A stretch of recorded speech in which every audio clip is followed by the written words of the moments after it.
Hello everyone, welcome to Doon academy of defence. आज हम 2021 का पेपर डिस्कस करने वाले हैं, वो भी केमिस्ट्री का। तो हमारे पास कुछ सर्टेन नंबर ऑफ क्वेश्चंस हैं। हम देखते हैं इन क्वेश्चंस को कैसे डील करना है और इनसे रिलेटेड जो क्वेश्चन आपसे पूछे जा सकते हैं वो भी डील करेंगे। तो हमारा पहला क्वेश्चन है, which isotope of hydrogen has only one neutron. तो मैंने लास्ट क्लास में भी डिस्कस करा था। तो हमारे पास हाइड्रोजन के 3 आइसोटोप होते हैं। हाइड्रोजन का आपने दूसरे नंबर का आइसोटोप जो सुना था 1s2, जिसको मैं ड्यूटेरियम कहता हूँ। मैंने आपको बताया भी था नंबर ऑफ न्यूट्रॉन्स कैसे निकालते हैं। ऊपर जो एटॉमिक मास लिखा है, नीचे एटॉमिक नंबर लिखा है, इन दोनों को सब्ट्रैक्ट कर दो, आपका आंसर 1 आ जाएगा। प्रोटियम ऐसा आइसोटोप होता है 1h1, जिसमें नंबर ऑफ आपके न्यूट्रॉनों की संख्या कितनी होती है, 0। ठीक है। ट्राइटियम में आपको 3 देखने को मिलेगी। अगला क्वेश्चन जो मेरे पास है, इंपॉर्टेंट क्वेश्चन है, इससे रिलेटेड जो भी क्वेश्चन बन सकते हैं मैं आपको डिस्कस करूंगा। LPG is a mixture of 2 compounds, which 2 compound. तो देखिए एलपीजी के बारे में चर्चा करते हैं। एलपीजी होता है आपका लिक्विफाइड पेट्रोलियम। अब देखिए ये क्वेश्चन 2 तरीके से देखा गया है। 2 मिक्सचर पूछे हैं, वो दो क्या क्या है मैं आपको बताता हूँ। मैं कार्बन 1 से स्टार्ट करता हूँ। जब भी कार्बन 1 का एल्केन होता है, इसको मैं कहता हूँ मीथेन। इस मीथेन को ही जब मैं कंप्रेस करता हूँ तो मेरा बनता है आपका CNG, जिसको मैं क्या कहता हूँ, कंप्रेस्ड नेचुरल गैस। तो आपसे पूछे कि नेचुरल गैस में कौन सा कंपाउंड होता है, तो आपका उत्तर होना चाहिए मीथेन। ठीक है। दूसरा, LPG से जब मैं बात करूं तो कार्बन संख्या 3 का जो एल्केन होता है उसका नाम होता है प्रोपेन। ठीक है। और कार्बन संख्या 4 का जो होता है उसका नाम होता है ब्यूटेन। या तो आपको ऑप्शन में प्रोपेन और ब्यूटेन साथ में देखने को मिलेंगे। अगर इस तरीके का ऑप्शन नहीं दिखेगा तो आपको ऑप्शन में ये मिल सकता है, देखिए, ब्यूटेन एंड आइसोब्यूटेन। ठीक है। आपको ये 2 ऑप्शन साथ में नहीं मिलेंगे, आंसर दोनों है। ठीक है। प्रोपेन भी होती है एलपीजी में, या तो ये ऑप्शन देखने को मिलेगा या ब्यूटेन और आइसोब्यूटेन। ठीक है। हाँ जी। अब देखिए दूसरा, एलपीजी में स्मेल के लिए मैं एक केमिकल कंपाउंड का यूज करता हूँ, उसका नाम होता है इथाइल मरकैप्टेन। वो आपसे पूछा जाता है, इथाइल मरकैप्टेन, जिसकी वजह से आपकी जब एलपीजी गैस लीक होती है तो स्मेल आती है, उसका नाम है इथाइल मरकैप्टेन। तो इस तरीके से आप इस क्वेश्चन को डील कर सकते हैं। ठीक है। या तो ये ऑप्शन देखने को मिलेगा या ये ऑप्शन को देखने को मिलेगा। CH4 है आपका नेचुरल गैस। ठीक है।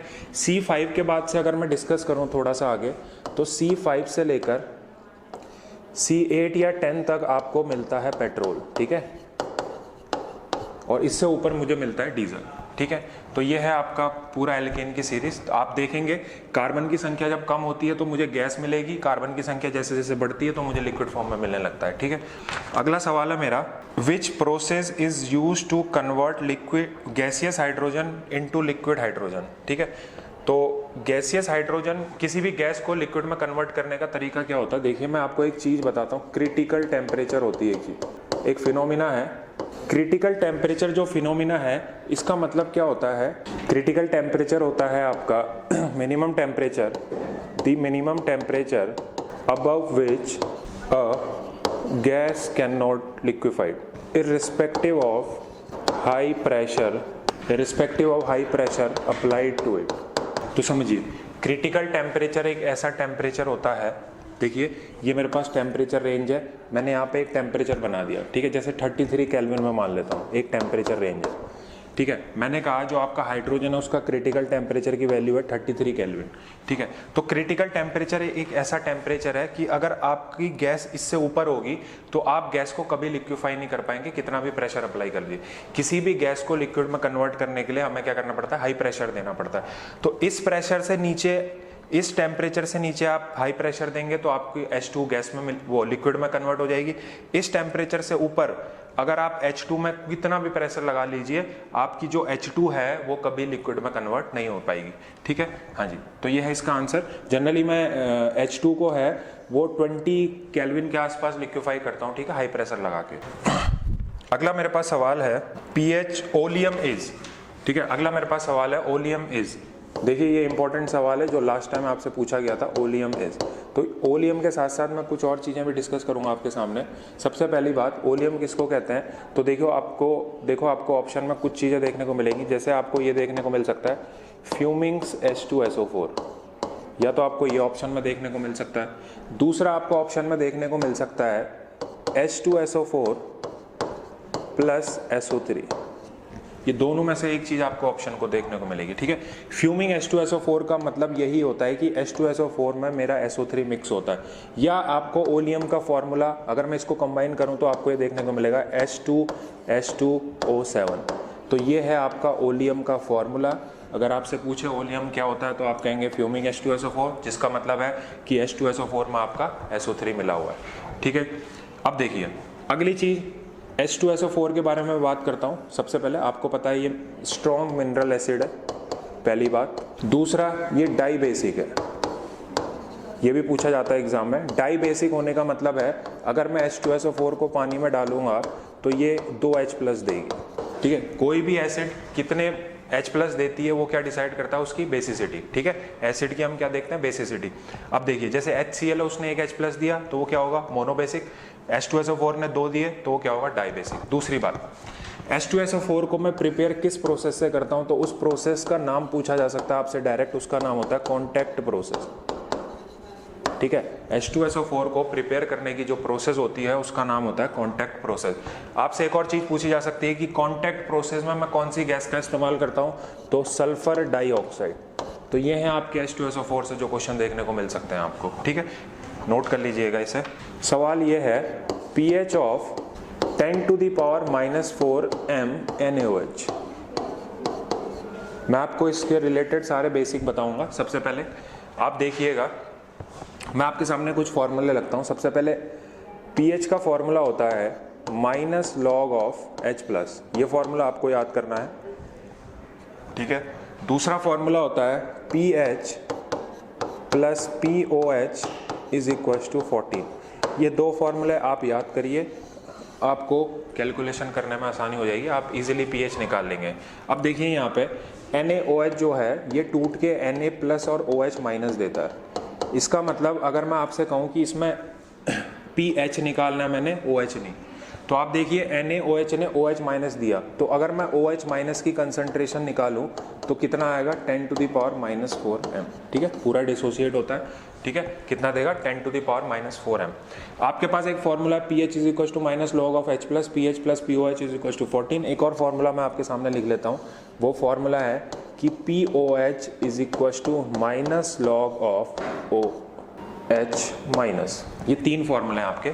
pH = -log(H+), pH + POH = 14, POH = -log(H+), क्योंकि मेरे पास यहाँ पे OH मिलेगा, ठीक है, और मुझे निकालना है pH। तो देखिए मैं कौन सा फॉर्मूला यूज करूंगा, इसको। अब मैं यहाँ से POH निकाल लेता हूँ। अगर मैं -log(OH) की वैल्यू रखूँ तो -log(10⁻⁻4)।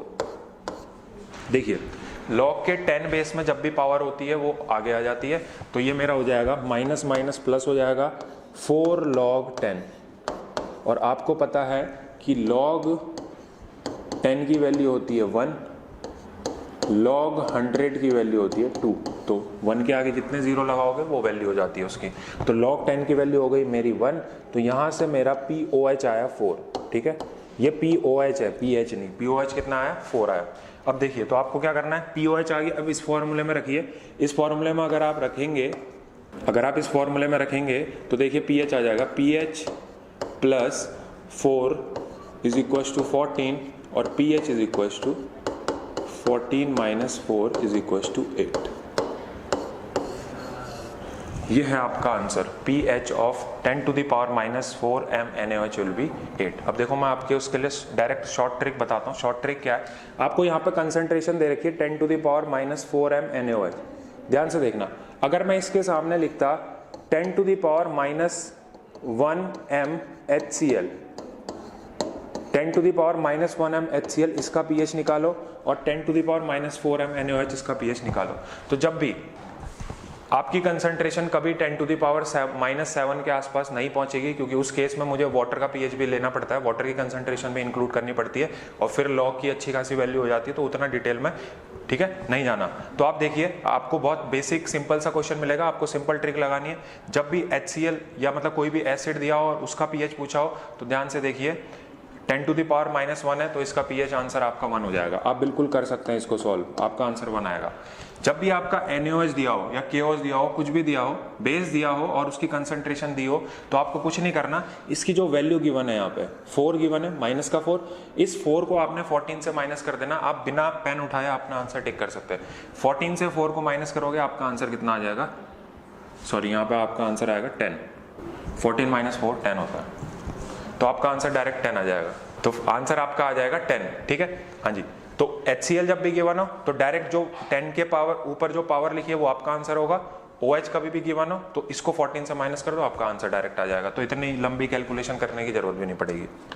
हाँ जी, अगला सवाल है मेरे पास, सवाल है who discovered radium.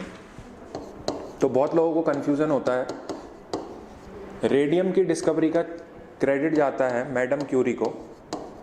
Marie Curie नाम था उनके हस्बैंड, और उन्होंने मिलकर साथ में रेडियम की डिस्कवरी करी थी, मैडम क्यूरी और पेरी क्यूरी। आपके ऑप्शन में ये देखने को मिलेगा आपको, ठीक है। दूसरा जो मेरे पास टर्म आता है वो आता है रेडियो एक्टिविटी। ये मिलते जुलते टर्म है तो कंफ्यूज नहीं करेंगे। रेडियम की डिस्कवरी करी थी मैडम क्यूरी ने। रेडियो एक्टिविटी जब भी आपसे पूछा जाए तो आप मैडम क्यूरी आंसर नहीं लगाएंगे, आप लगाएंगे हेनरी बेकरल। आप आंसर लगाएंगे हेनरी बेकरल। रेडियो एक्टिविटी की डिस्कवरी हेनरी बेकरल ने करी थी। अगर आपसे पूछा जाए कि radio activity term was coined bye, अगर इस तरीके का क्वेश्चन आए तब आप मैडम क्यूरी आंसर लगा सकते हैं। ध्यान से समझेंगे, रेडियो एक्टिविटी की डिस्कवरी करी थी हेनरी बेकरल ने और उसको नाम रेडियो एक्टिविटी दिया था मैडम क्यूरी ने। रेडियम की डिस्कवरी मैडम क्यूरी ने करी थी अपने हस्बैंड के साथ मिलकर, ठीक है जी। अगला सवाल है, a compound react with NaNH2 to form sodium salt, the compound is. आपको ऑप्शन में देखियो, आपको ऑप्शन में ये देखने को मिलेगा CH3 CH3, CH2 double bond CH2, HC triple bond CH। ये आपको ऑप्शन में देखने को मिलेंगे।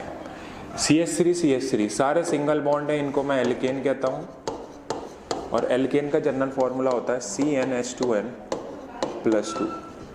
CH2 डबल बॉन्ड, एक डबल बॉन्ड देखने को मिल रहा है तो इसको मैं क्या कहूँगा, एल्कीन कहूँगा, और इसका फॉर्मूला होता है CnH2n। अगला जो फॉर्मूला है उसको मैं एल्काइन कहता हूँ जब भी आपको ट्रिपल बॉन्ड देखने को मिले, और इसका फॉर्मूला होगा CnH2n-2।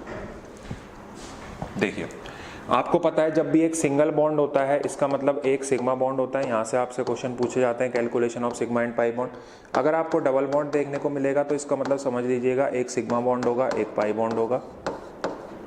अगर आपसे पूछा जाए कि एक ट्रिपल बॉन्ड दिया है तो इसका मतलब आप देखिए एक सिग्मा बॉन्ड होगा और 2 पाई बॉन्ड होगा। ये चीज़ तो आपको समझ में आनी चाहिए। अब क्वेश्चन है कि इसमें से कौन सा कंपाउंड NaNH2 के साथ रिएक्ट करके सोडियम सॉल्ट बनाएगा, तो देखो उसका आंसर होगा आपका एल्काइन होगा, ठीक है। अब एल्काइन क्यों होगा, ध्यान से देखिए, मैं आपको 2-3 चीज़ें और बताऊंगा यहाँ पे। जब भी कार्बन पे सिंगल बॉन्ड होते हैं तो उसकी हाइब्रिडाइजेशन sp3 होती है, ये आपको नोट करना है। सारे कार्बन पे सिंगल बॉन्ड होंगे तो हाइब्रिडाइजेशन sp3 होगी। कार्बन पे डबल बॉन्ड देखने को मिलेगा तो आपको हाइब्रिडाइजेशन sp2 देखने को मिलेगी, और कार्बन पे ट्रिपल बॉन्ड देखने को मिलेगा तो आपको हाइब्रिडाइजेशन sp देखने को मिलेगी। कार्बन पे ट्रिपल बॉन्ड तो hybridization sp, double bond sp2, और सारे बॉन्ड सिंगल है तो sp3। कुछ और चर्चा कर लेते हैं। CH3 single bond CH3, CH2 double bond CH2, CH triple bond CH। तो ये कार्बन आपका sp हाइब्रिडाइज है, ये आपका sp2 हाइब्रिडाइज है, और ये आपका sp3 हाइब्रिडाइज है। अगर मैं आपसे यहाँ पे परसेंटेज S करेक्टर निकालने के लिए कहूँ, परसेंटेज S करेक्टर का मतलब है कितना S प्रेजेंट है इसमें, तो देखिए sp3 में कितना है, 3 और 1 4, तो टोटल 4 यूनिट है, तो 4 है तो बराबर कितनी बटेंगी, 25%। इधर आपको देखने को मिलेगी 33.33%, और यहाँ पे देखिए 50% बराबर बटेगी यूनिट, तो ये होगा आपका 50%। तो एस करेक्टर सबसे ज़्यादा अगर आपसे पूछा जाए किस में होता है तो एस करेक्टर आपका एल्काइन में होता है, फिर उसके बाद एल्कीन में, और सबसे कम एस करेक्टर किस में होता है, एल्केन में। एस करेक्टर जो आपका डिसाइड करता है वो डिसाइड करता है आपकी इलेक्ट्रोनेगेटिविटी। मैं अपने आंसर में आऊँगा, उससे पहले जो बेसिक चीज़ें जहाँ से आपके क्वेश्चन बन सकते हैं, क्योंकि जो क्वेश्चन आ गया वो रिपीट होने के चांसेस कम है। हाँ जी, तो एस करेक्टर डिसाइड करता है आपका इलेक्ट्रोनेगेटिविटी। मतलब मैं यहाँ पे लिख सकता हूँ percentage s character is directly proportional to electronegativity. Percentage जो एस करेक्टर है आपका वो इलेक्ट्रोनेगेटिविटी के डायरेक्टली प्रोपोर्शनल होता है। तो अगर मैं आपसे पूछना चाहूँ कि इन तीनों में से सबसे ज़्यादा इलेक्ट्रोनेगेटिविटी किसकी होगी, तो आप कहेंगे एल्काइन की। तो आप समझिए, जिसकी इलेक्ट्रोनेगेटिविटी सबसे ज़्यादा होती है वो सबसे बढ़िया क्या होता है, एसिड होता है। सबसे बढ़िया एसिड इसलिए होता है क्योंकि जो ये shared pair of electron between carbon और हाइड्रोजन है, तो कार्बन अपनी तरफ खींच के रखता है बहुत अच्छे से, जिसके कारण H प्लस को निकलने में बहुत आसानी हो जाती है। और आप सभी को पता है कि H प्लस आसानी से निकल जाने का मतलब है एसिडिक मीडियम। तो आपसे एक सवाल तो ये पूछ सकता है परसेंटेज एस करेक्टर, इलेक्ट्रोनेगेटिविटी किसकी ज्यादा है। दूसरा आपसे सवाल पूछ सकता है इन तीनों में सबसे ज्यादा एसिडिक कौन है। मतलब आपसे पूछ सकता है इन तीनों में सबसे ज्यादा एसिडिक कौन है, सबसे कम एसिडिक कौन है। तो अगर मैं आपसे एसिडिक स्ट्रेंथ की बात करूं तो आप बिल्कुल समझ जाइए, जिसका एस करेक्टर ज्यादा होता है उसकी इलेक्ट्रोनेगेटिविटी ज्यादा और उतनी ही उसकी एसिडिक स्ट्रेंथ भी होती है। तो इन तीनों में सबसे ज्यादा एसिडिक आपको एल्काइन देखने को मिलेगा। तो आप हमेशा एल्काइन को सबसे ज्यादा एसिडिक कंसीडर करेंगे, उसके बाद एल्कीन को, फिर एल्केन को। अगली चीज, सवाल क्या पूछा है। सवाल पूछा था इसमें से कौन सा इजीली NaNH2 के साथ मिलके सोडियम सॉल्ट बनाएगा। तो देखो अभी मैंने बताया कि इसकी एसिडिक स्ट्रेंथ सबसे ज्यादा, मतलब ये इजीली H प्लस डोनेट कर देगा। जब ये इजीली H प्लस डोनेट कर देगा तो यहाँ पे आपको नेगेटिव चमकेगा। तो ये नेगेटिव जो है आपको पता है NaNH2 किस में टूटेगा, Na प्लस NH2 माइनस। तो ये नेगेटिव कौन अट्रैक्ट करेगा, ये सोडियम का पॉजिटिव इसकी तरफ खींचा चला जाएगा और आपको सॉल्ट मिलेगा इस तरीके का HC triple bond CNA, C minus Na plus.